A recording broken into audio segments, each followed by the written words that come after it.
Thank you. It is a great pleasure for me to be here tonight, a great honor for me to be here tonight, and of course, there isn't anything that I would do for the Boy Scouts of America, and for this troop, Troop 66, which is sponsored by this congregation. Some of my very fondest memories of my youth are as a Boy Scout. That's where I learned to uphold the principles of the Scout Law, which I continue to do to this very day. That's where I learned to fall in love with the outdoors and to respect nature and God's creations. And that's where I learned to play wicked and vicious pranks on my Scoutmaster. I'm grateful for all those things. I continue to maintain my interest and my activity with the Scouts, although never as much as I would like. But I am right now, for example, a merit badge counselor. I'm the counselor for the Great Citizenship Series, citizenship in the community, in the nation, and in the world. Now these are the merit badges that every Scout always puts off to the very end. They're the merit badges that you get last, because they involve a lot of complicated things having to do with some book learning. Most of the merit badges are active. They're oriented around an activity. Now these you have to actually sit down and crack a book, and you have to learn about government and civics and so on. So it seems like the Scouts are always doing this last. In fact, I had a Scout in my house last month. Some of you know Rune Westerland. And there he is. He's trying to pass off this citizenship in the world. This is his last thing before he gets his eagle. And I said, well, you need to sit down, and I want you to think about a couple of these issues. Take a couple of days and come back and see me. He says, well, really, Brother Hancock, I'm trying to finish this before I turn 18, because you have to do this all before you're 18. I said, all right, when's your birthday? And he said, tomorrow. So he cogitated very heavily that evening, and we signed his card that night.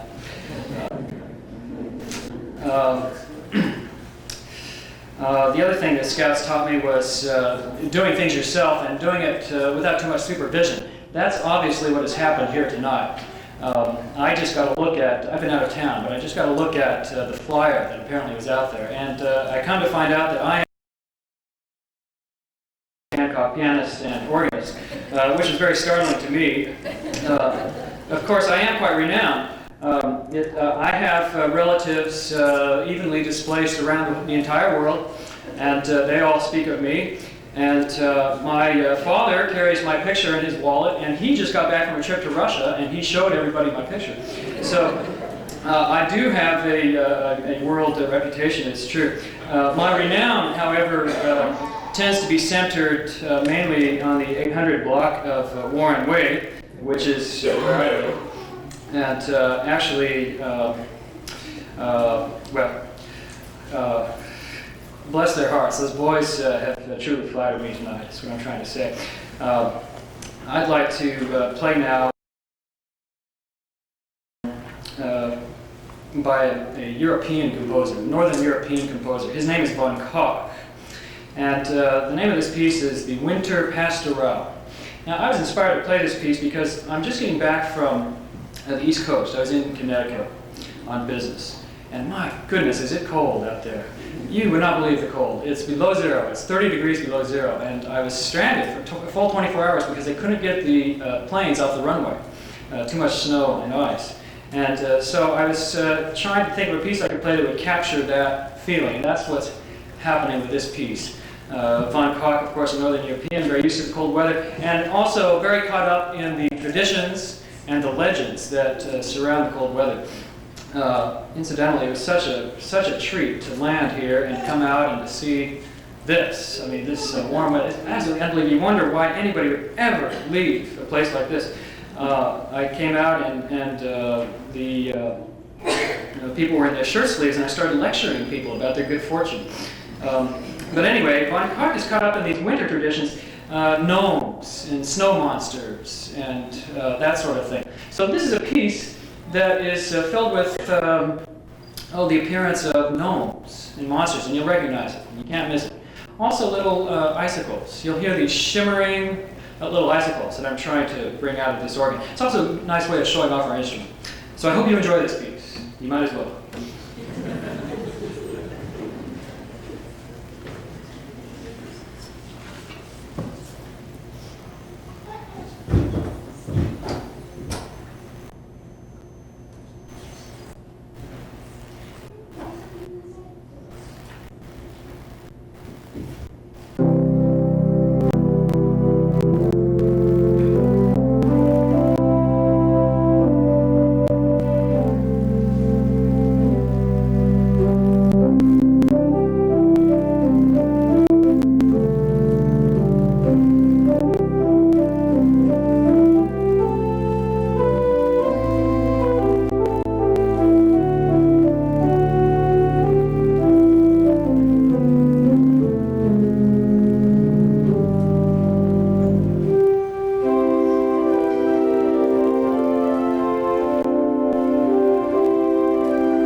next piece is to show the power of this organ.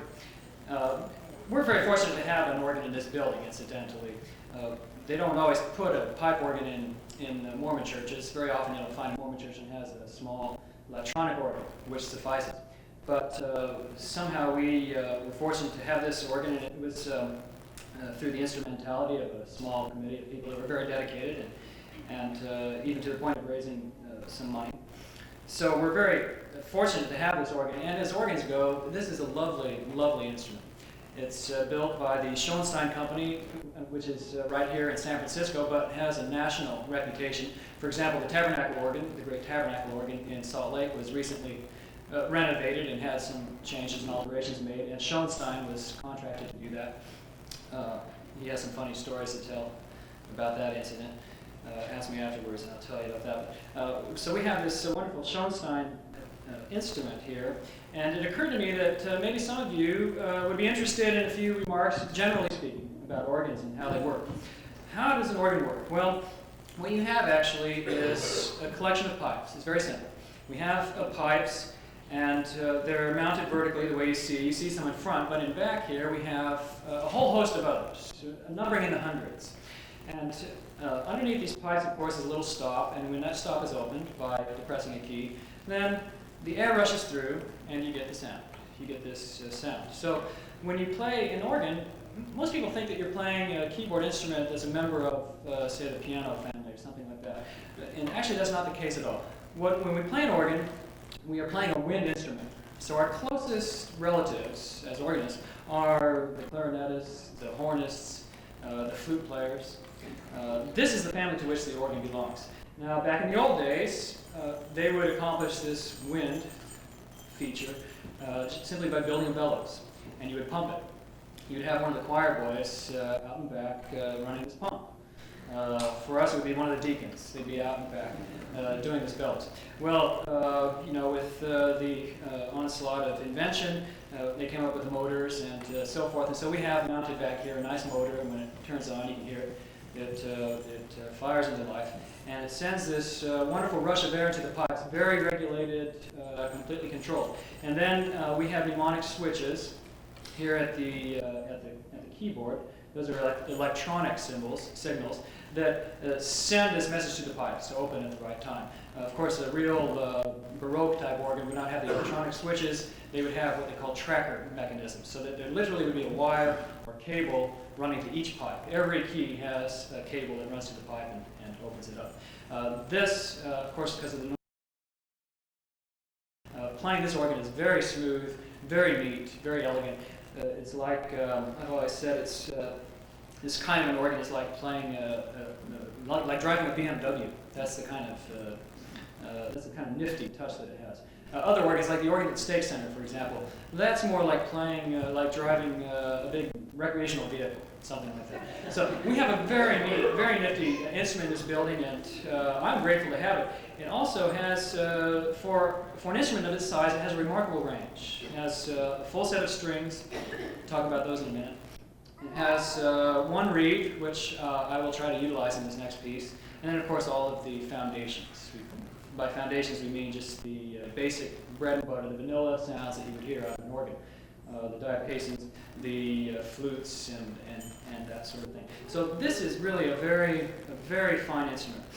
Now, the piece that I'd like to play now is a modern piece. It will sound different to some ears, but as modern pieces go, this is actually quite nice. It's really very nice, very melodic. And it's a trumpet tune written by a man named Dale Johnson. He wrote it in 1974, and its intention is to show off the power of the instrument, but does so by interspersing it with quiet little interludes in between. So I'll be showing you the flutes and the reeds, and by reeds, that's a trumpet. That means a trumpet stop. There's a set of pipes back here, and on the top of it has a little narrow thing that comes up like this. And that gives it kind of a twangy sound, a wang to it. And on an organ, we say that mimics a reed or a horn, something like that. On this organ, it's a trumpet. So I will be utilizing those in this next piece, the Johnson trumpet tune.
piece now that's become quite well known because it's been used in a number of movie scores. It's the Barber Adagio for strings.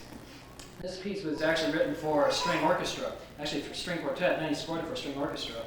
But tonight I see that due to circumstances beyond my control, we are a substantial number short. So I will be doing the best I can, and it'll sound okay because I play it very fast. I wanted to tell you about strings. Now, often you'll hear it said that this organ has strings.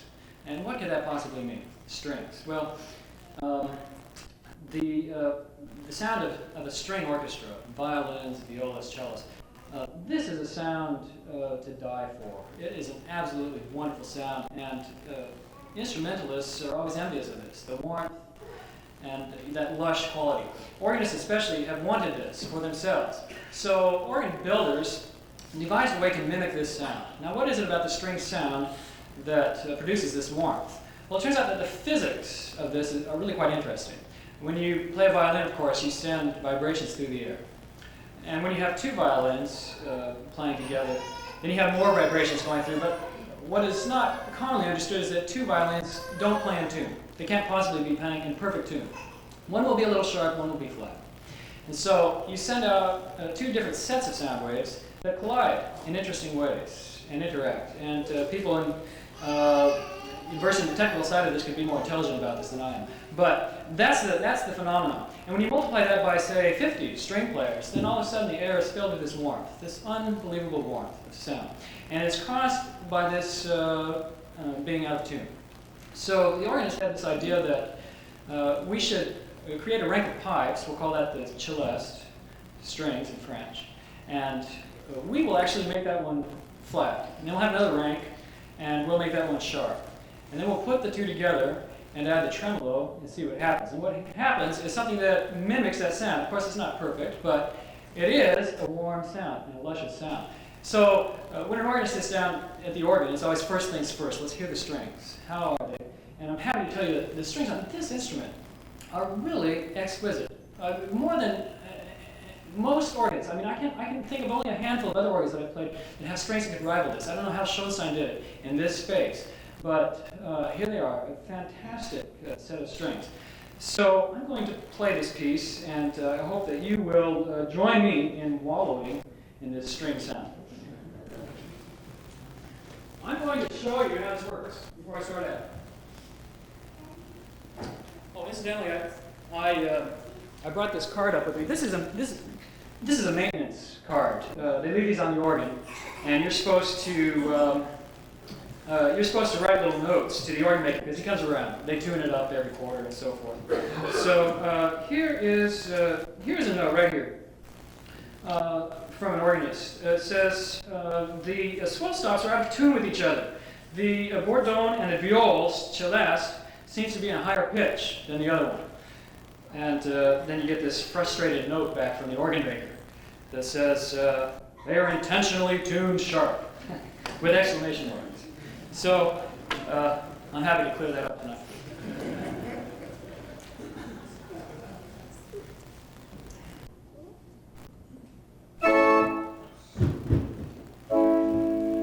Okay, you hear the viol. Now you hear the viol celeste. Viol celeste. Then we put them together. And another tremolo. And those are strings. I hope you enjoy it.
let's see.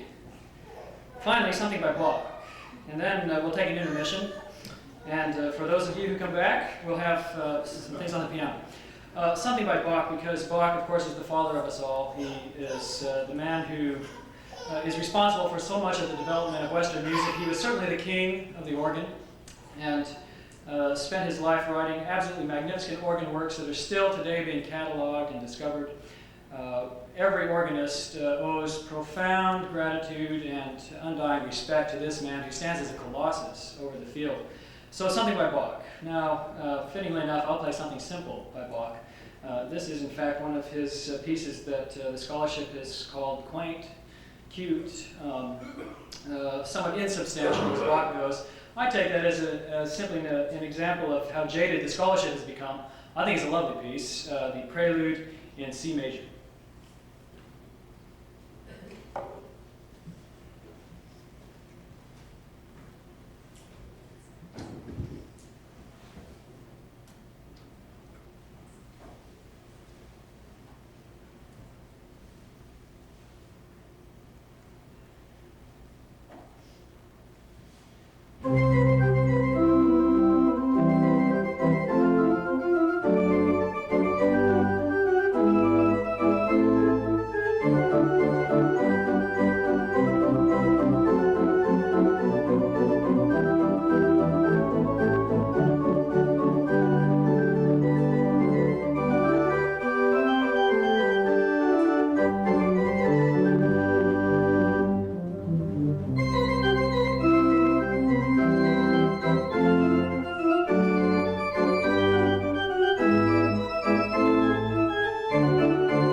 was the Chopin Oceanic Etude.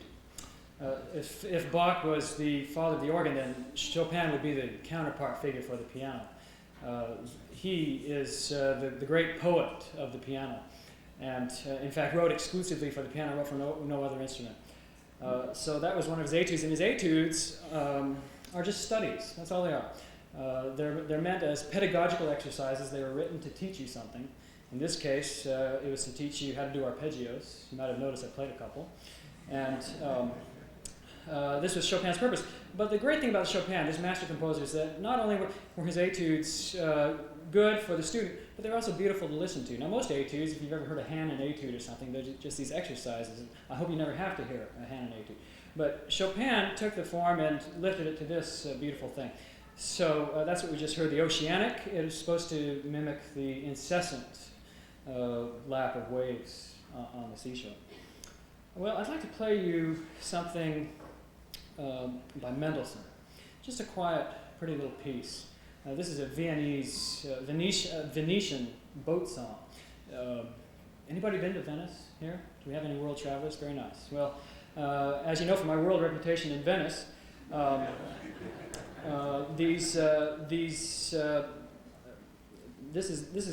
is a boat song, and it's because there's these boats that go on the waterways, and that's what Mendelssohn was trying to do with this little piece, is suggest these boats sort of going up and down on the gentle waves through the canals that constitute the streets of Venice. Italy always had a great hold on composers back in those days. It was considered the capital of the world, of the artistic world. Every composer wanted to go to Vienna, or to Venice, to Milan, to Rome. They would make pilgrimages to Italy because this was the capital. This is where all the great operas were written. And so one by one, all these composers would go. Mozart would go and write his Italian operas there. Mendelssohn wrote many Italian symphonies. He wrote a whole cycle of these Venetian gondola pieces. And in fact, many people don't realize that this is what Italian in music. Maybe you notice that when you go to a classical music concert, the program notes are always using Italian words that you don't know what they mean. And this is so that we can be stuffy and hoity-toity. And it's also because back when these things were starting, we developed conventions. And the convention then was that it would be preferable to have a single language governing the music world. Instead of all these different languages, then we would have just one language, and they decided that that would be Italian because Italy was the capital. So this is why you'll always see all these words in Italian. Allegro con brio, so on and so forth. That means allegro with brio. So that's the story. Now, Mendelssohn, more than most, absolutely loved Italy. He wanted to stay there for the rest of his life, so he wrote these pieces. And incidentally, while we're talking about Italian, see, many people don't realize why we call the piano. Does anybody know about this? What does piano mean in Italian? What does it mean? Soft. Piano means soft. Now, isn't this a conundrum? Here I am playing the soft. How do you explain that? Well, here's the story. The piano's forerunner, as you know, was the harpsichord. Harpsichord is a crude instrument. It can't be played with different dynamic levels. You cannot modulate the playing. Were you to go up and pound on a harpsichord, it would sound just as though you were playing it quietly. I mean, it doesn't matter what you do on a harpsichord. You get one dynamic level. Well, this was very frustrating to musicians, keyboard artists. Of course, they wanted to be expressive on the keyboard. So there was a great push on inventors to come up with an instrument that could be modulated. And, of course, the Italians were the first to come up with it. A fellow by the name of, I forgot. And he came up with this instrument that could be played both soft and loud. And this was an incredible breakthrough. Many people don't realize that to do that requires something we call the mechanism, the action. It's called the action. So that between the key and the string, there are over 100 intervening parts. All these little contraptions that modulate your tone. So that you just sit down and you play loud or soft, but it takes all of this action. Well, this Italian fellow came up with it, and though he was a great inventor, he wasn't too good on names. So he simply called it the soft-loud. Soft loud. This is how the instrument came to be known, playing the soft loud. And of course they use Italian, so the instrument is called the pianoforte. Pianoforte. And when you listen to classical music stations today, you'll always hear the announcers being pretentious, and they'll say that was the sonata for pianoforte, and so on and so forth, which means sonata for piano and piano player. And this is literally what's happening. We're playing the soft left. So in this piece, I will show you the piano's great dynamic range in the soft quadrant.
Well, I'd like to play something by Rachmaninoff. Rachmaninoff is a personal favorite. I've promised you something technically demanding. I hope this doesn't disappoint you. Actually, it occurred to me that maybe this won't sound quite as demanding, because what's demanding about this piece is that Rachmaninoff is layering so many things together. This is what Rachmaninoff did. Rachmaninoff, Russian composer, lived until 1943, so he's reasonably contemporary, but his music harkens back to an earlier period, except that he would take that earlier music and he would make still greater demands of it, modern type demands of it. So that's what's happening in this piece. This is a prelude that I'm going to play. And the interesting thing is that most pieces, this piece that you just heard, had a single melody that was happening. Da-dee-da-dum-ba-dee. But Rachmaninoff is going to interweave quite a number of melodies going on at the same time. So you'll have little motifs happening, and then you'll hear the same motif happening underneath some other places. This is what's so demanding for the pianist, to actually bring these out in a way that so that you can hear them and they don't just sound like they're mushing together. It's a heck of a piece. I hope I'm up to it.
Well, I hope you'll permit another piece by Rachmaninoff. Now, this is called a moment musicale. And, gosh, Rachmaninoff, I told you this is going to be something mournful, and my gosh, he could really do that. He was most of his life very much depressed. In fact, when he was alive, they were first developing the technique of psychoanalysis and also hypnosis and some other things that psychologists have developed over the decades. Well, these treatments were in their infancy at this time, and Rachmaninoff submitted himself to this treatment because he was depressed, utterly depressed. He was just so depressed. Everybody who knew him could never reach him. He was dour. He was sour. He had always a frown on his face. He's never known to have cracked a smile. Never. In fact, I can't resist my favorite Rachmaninoff story. He was playing one time with the great Fritz Kreisler, the violinist, there in Carnegie Hall, playing a recital. And Kreisler got lost. He couldn't find his place in the music. So he's trying to figure out what's going on, and he sort of leans over to Rachmaninoff on the piano. And he says, "Where are we?" And Rachmaninoff, doesn't even change the expression on his face. He just says, "We're in Carnegie Hall."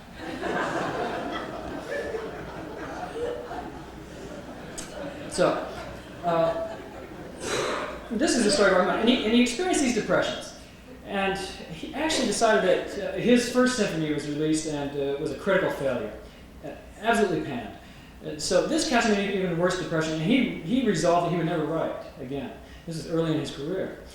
We would not have had any of his piano music and so on and so forth were it not for these techniques, because his friends talked him into seeing a psychiatrist, and somehow they coaxed him out of this depression. They sent him out to the country, to a cabin, a cottage, and he was there with his family, 2 young girls. And somehow these treatments brought him out, and the reason, that is the reason that we have the great Rachmaninoff piano concertos, the great symphonies, and the Moments musicale, which I'll be playing.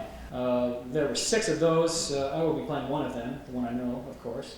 And this is just a very sad and mournful piece. And at one point you can hear in the left hand a march, the march of soldiers. You can hear that drum beating, the soldiers beat. This is because it was World War I. And so that motif has found its way into this piece. Also expressing Rachmaninoff's Great Depression, which is something like I will feel tomorrow if the 49ers can't do it against the Dallas.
it occurred to me that it would not be inappropriate to have a statewide fast for Steve Young tomorrow.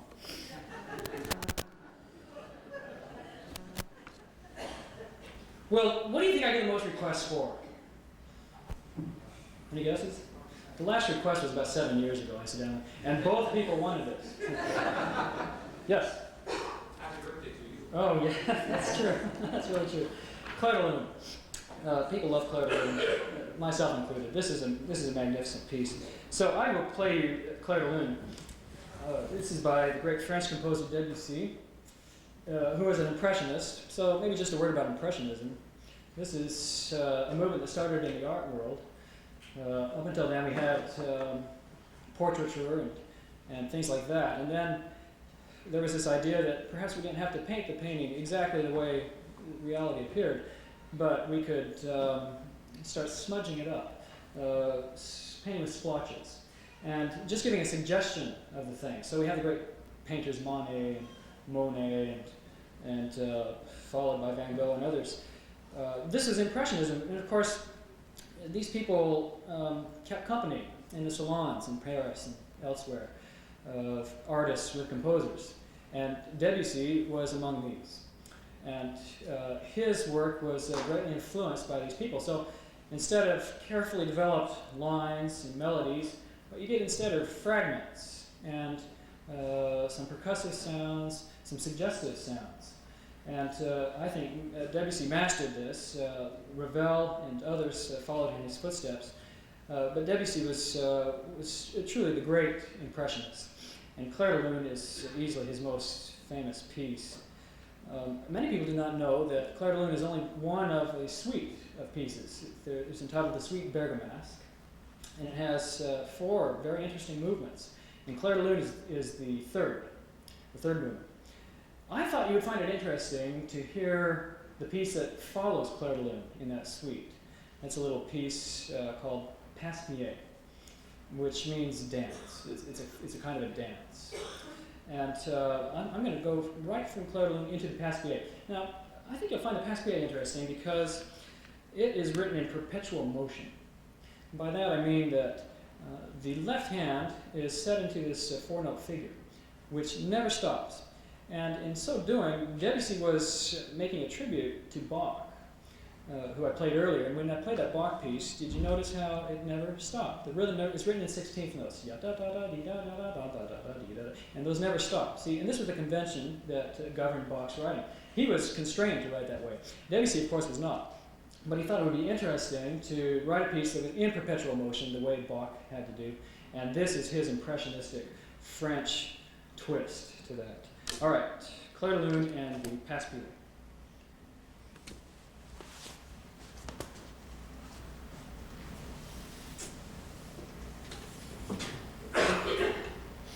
Do we know what Clair de Lune means? Moon, clouds and moonlight. So we're evoking the moon.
Thank you.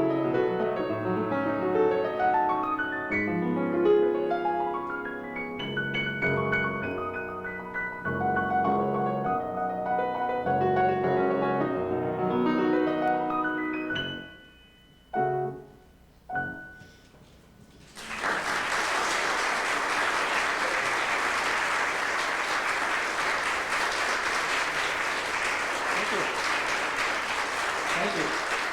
Thank you. This is a true story. I was playing at a party, and a woman came up to me and said, "Can you play..." Oh, I can't think of it. And I said, "Well, hum it to me." She says, "Oh, I can't think of it. I just can't think of it." I said, "Well, do you know the composer?" And she said, "Well, you ought to know. You're the musician here." So I sat down and I played Claire de Lune. And she said, "Yes, that's it." I remember, by the way, the man who invented the piano. His name is Bartolomeo Cristofori. Cristofori. Yeah. Okay, well, we've come to the light at the end of the tunnel. And I thought that to close, besides telling you thank you again and wishing the Boy Scouts well, and thanking you for your support, I would play something American and something fun, and this is going to be a medley of 3 pieces by George Gershwin.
asked for an encore at the beginning, I could have done it then.